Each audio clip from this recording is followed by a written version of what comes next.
Ako lang ganang dakalo. Ako po. Sorry. Gusto naman alin dyan. Yun ang amo sa naman ako. Mamira po. Adi stainless.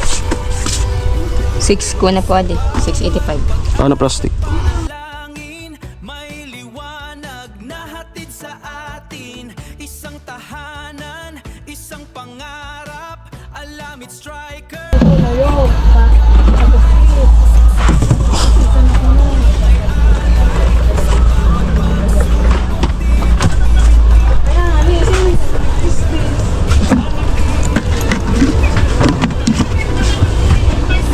Ito Arinola. Dahil po yung 180. Dito na ano. Nakakuhaan ka na plastic. Yan. Yan. Muna yan. Yan. 195 pa din. Sige na. Saka di po.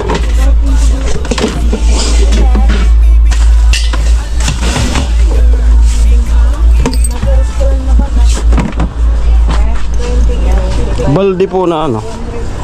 Hagko sa kub. 600. Kaya lang po. Tama na. Ah? Sige na. Baldi na ano, may takip. Sa medyo darad ako lo. Nagpisa tapos Amo na langan? Kamera yan. sa playa. Sige na. Isang araw. Eh yung Rice kasi. Ano pa po? perang Yan lang. pinapangit namin. Kaya Kuwap.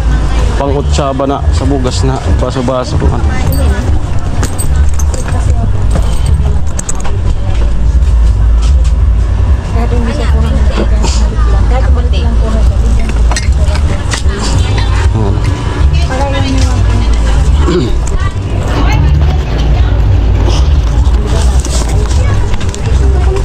Ano yan? Ano yan? Ito na lang po. Wag bayanakan.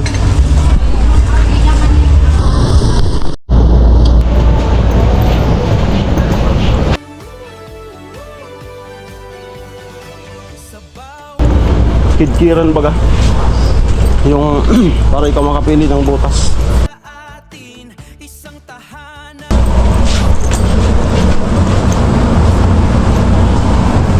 Ito. Urokan. Yan. Alamid striker, ikaw ang ilaw.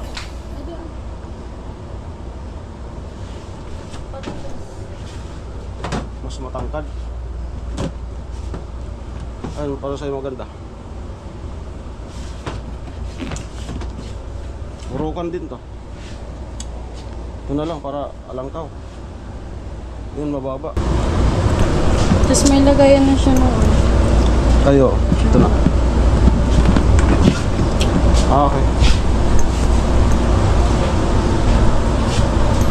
Tapos yung ano? Ito po ate. Yan, urokan din siya. Tapos kidkira dun sa unahan. Ano po si Nona? Pinagpa-e-bike ko na lang.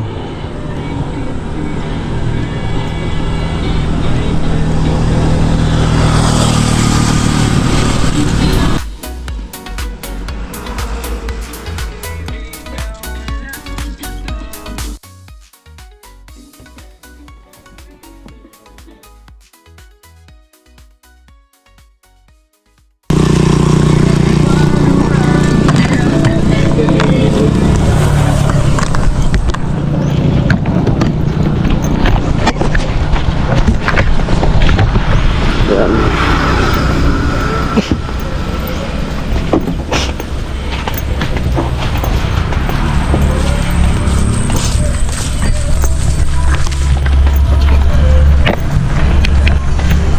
Okay, grabe yung init. Maaga pa pero yung init, grabe na. So yun, ito na po ate. Bali po yung sabi mo po, para hindi naman masayang yung biyahe namin. Mga mura lang naman. Sinabay na rin po namin. Ito po yung nabili namin. planggana para sa paglaba. Yan, 195. Yan. Malaki na po ito. Para pag naglalaba kami may sariling planggana na. So, dagdagan ko pa ng isa yan. Kasi mura lang naman, 195. Para dalawang banlaw. Yan. Para pag naglalaba yung isa is pubcon. Nakababad na sa pubcon after mabanlawan. So ito na po. Yan. Purukan brand. Malalim po yan. So hindi na po tutukod yung namin. Yung meron dyan malaking lagayan ng kanin. Hindi na dyan tutukod. Yan. Tapos sa loob may na rin. May lagayan ng kutsara. Dito naggawa ako ng improvise na tsaka lagayan ng baso dyan. Ayan. Kawayan. Kasi doon tumutukod, laging natutumba yung kutsara. So, tapos arinola ni Nona para paggabi. Kasi yung arinola ni Nona, balde, arinola. Kaya nagbili tayo ng arinola talaga. Ito po. Tapos ito yung sabi mo po na lagayan ng bigas. Ayan, malaki po yan. May takip. Ayan. Gunting. Ayan. Para may sariling gamit. Kutsilyo, bumili po ako. Kasi sira na po yung kutsilyo. Yung hawakan na nabubunot. Tapos ito, pag nagpiprito, para komportable pag nagpiprito. Tapos ito, paborito na yung ukoy na kalabasa. So ito yung kailangan sa pag-ukoy ng kalabasa. Para kompleto tayo. And then brush paglaba. And then sa kuko pag naliligo. Then mug, 3 mug para dito sa bigas yung isa. Ayan. So yun po. Yung bigas po, i-follow ko kasi binuwat muna namin to. So balikan ko po yung isang sakong bigas. Ayan. So salamat po ate. Grabe. Ingatan ka po lagi ni Lord. At siyempre mapasalamat tayo kay Lord kasi lagi niyang dinidinig yung aming panalangin. Kada matulog, kada magkakain kami, nalangin po kaming dalawa na panaway nasa magandang kalusugan lahat. Kaya mga nag-sponsor sa amin, mga nagsusuporta sa lahat ng Team Pakaway. At ayan, sa lahat ng pamilya ni Noon, pamilya ko, mga kapatid ko, magulang ko. Ayan. And ito si Nona. Ano masasabi mo kay ate? Thank you po ate dahil may na kayo planggana, may mga gamit na kami dito sa aming tahanan. Siyempre salamat kay Rika. Ibabalik na namin to. Yan. Yung kanyang platuhan. Kasi kapag nagsarili na rin sila ng kusina, gagamitin yan nila. So, salamat kay ate talaga. Kompleto na kami. Almost kompleto na. At meron pa siyang sinasabi, magkakanbas ako ng presyo nun. Yung yung ice box, yung pwedeng maimbakan daw ng prutas. Kasi nakita niya nung isa, yung pakwan, kailangan malamig yung pakwan. So yung storage box, yung parang katulad dun sa bahay kay mama, dapat mayroon tayong ganun. Ito po yung bigas. So abang-abangan, balikan ko po yung bigas. Okay, nakabili na po ako ng bigas. So yun na po, isang sako. Yan, 2,000 po ate yung isang sako. Bigas po yan mismo dito sa amin, local rice. Dyan dito lang sa malapit, sa may harapan namin malaking mulinuhan. Tapos mayroon silang pinagbebenta na sariling mulino. Galing mismo sa mga sakahan dito sa amin. Yan. Ayaw ko na pong magkuha ng galing sa ibang bansa. Kasi yung pinakamaganda, yung cherry. Pinag-try namin na mag-rice coffee. Merong mga botil na hindi natutong. Parang plastic siya. Hindi talaga siya natutong. Kulay puti pa rin. Kahit yung mga iba tutong na. Kaya sabi ko, wag na tayong magkain na yan. Kasi delikado. Kaya okay na yung mas masarap din yung galing mismo dito sa sakahan namin. Yan. Yung mga nagpapamulino dyan, ginagawang pambenta yung mga naiipon nila na bayad dun sa mga nagpapamulino. Ayan, kaya yan po. Ayan. And then meron pa naman po kami ate na yung kalahating bigas. So ito po, nakalagay na po dito sa balde. Ayan, ating ilaw. Tapos ko lang buksan natin ilaw. Tapos ko lang po yan po. So bali puno pa po ito. Yan. Yan po yung purpose ng baso, magiging takaran. So dalawa pong ganito yung saing namin, dalawang kainan na, minsan 3 pa. Tsaka matagal po siyang mapanis. Ayan, plus isang sako. Ayan. So ito pa lang matagal na to sa amin. Ito yung natitira pa sa hindi naman kami makibigas. So ngayon, June, July, August, baka umabot na po itong September. Yan. Abot na po yung September ate. Salamat. Kasi yung kalahating sako pa nga lang, sobrang tagal sa amin. Tapos may dati pa na uubusin. So yan po yung update sa ibinigay mo po. Then yung sobra, magiging budget po namin. Pang gas-gas. Yan. Yung motor naman, nagkarga na ako ng full tank, 800. Yan. So ito. Yan. Ito naman yung platuhan. Ang ganda na. Sinauli ko na kay Rika. At siyempre hinugasan natin. Nagpasalamat kay Rika doon sa paggamit. So yun. Hindi naman po na yung mga binibigay niyo sa amin. At madadala na to namin doon sa, kung sakaling mapabahayan din tayo, madadala na to namin yung mga naiipon na gamit namin dito. Yan, so saktong-sakto po yung platuhan, hindi po tukod. Yung isa kasi tukod, natutumba. Tumba lahat kasi ito, malaki to. Itong isa na to. Yan. So kailangan lang makasakto para yan. At yung kutsara andyan na. Malalim siya tapos matangkad. Tapos meron din si dito yan, para sa na-stack na tubig. At syempre yung natin, alagang-alaga ko yan. Laging linilinisan. Sino na nakaluto na. Naglaba kasi ko nung helmet. Mamaya po, may grass cutter si Badet. At yung gumagamit niyan si kapatid niya, si Puto. So hindi na tayo nakapasok. Bukas na magpasok kay Tricia. Kasi inalangan nila ng oras kanina. Nangabigas pa tayo, pasan-pasan ko pa yung abot dito. Yan. Masyado na pong madamo dito sa paligid. Yan. So yan ang nagbili ko ng 1 litrong gasolina po ate. Tapos nagbayad tayo ng 300 pesos dyan sa kapatid ni Lona. Hindi kasi ako marunong lang mag grass cutter. Saka siya talaga yung nagmagaano dito, tatanggal ng damo. Ayun na kasi yan, mga damo na yan. So napakadali lang yan. So idugtong ka na po dito sa vlog na to yung pag grass cutter mamayang hapon. Ginabahan ko yung helmet. Yan, helmet natin ng dalawa. Tapos ko lang, tapos kain na kami. So yan po ate yung update. Salamat, thank you Lord, thank you Lord. Yan. Thank you po talaga sa mga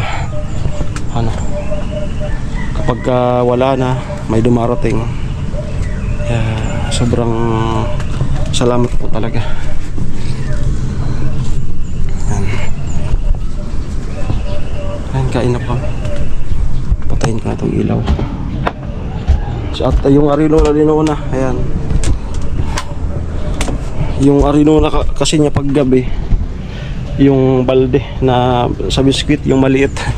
Yun. Yan yung kisilbing arino na kaya binili na rin natin. Tapos yung kanina, yung mga ayan na nakasabit na dyan, yung pang prito, pang Yan. Okay. So abang-abang na lang po sa mga next na ipangdugtong natin sa vlog natin ngayon.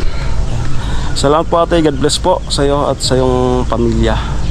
Ayan, alam niyo na po yun. Bye. Hindi po kasi nagpapabanggit ng pangalan. Ayun po, nagumpisa na si Puto.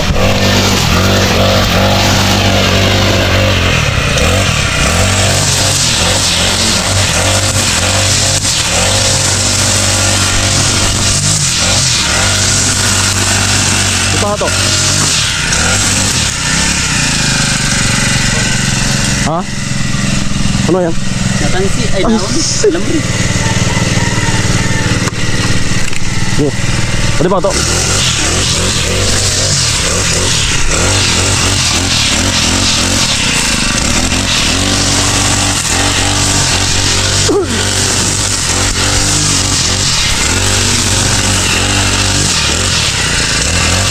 Bilis lang.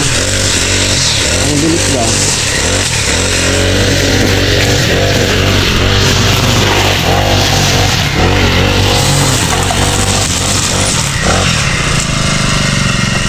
Ako naman.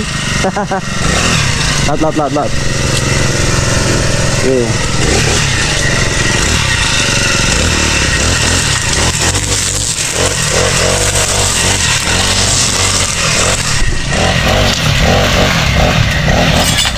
Oops. Kulit itong mga buti. Ibuto. Okay. Binaro.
Ano muna ka?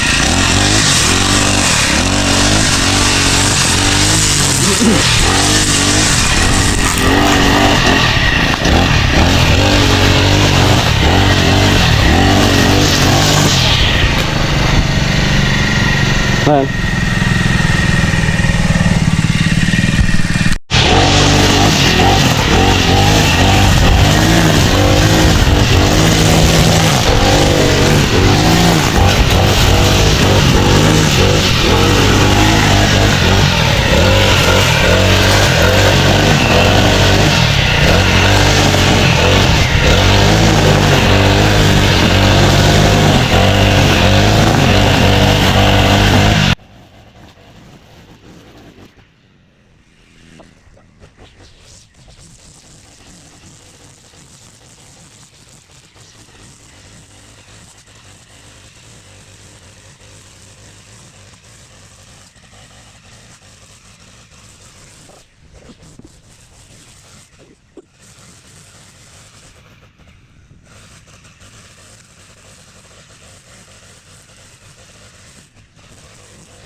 Yun yung bunga.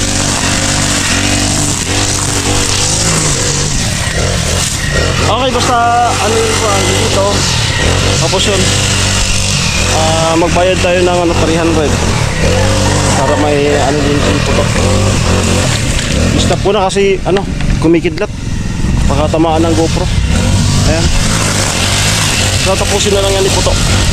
Dudugtog ko na lang to sa vlog kanina. Bye bye. Kumikidlat po.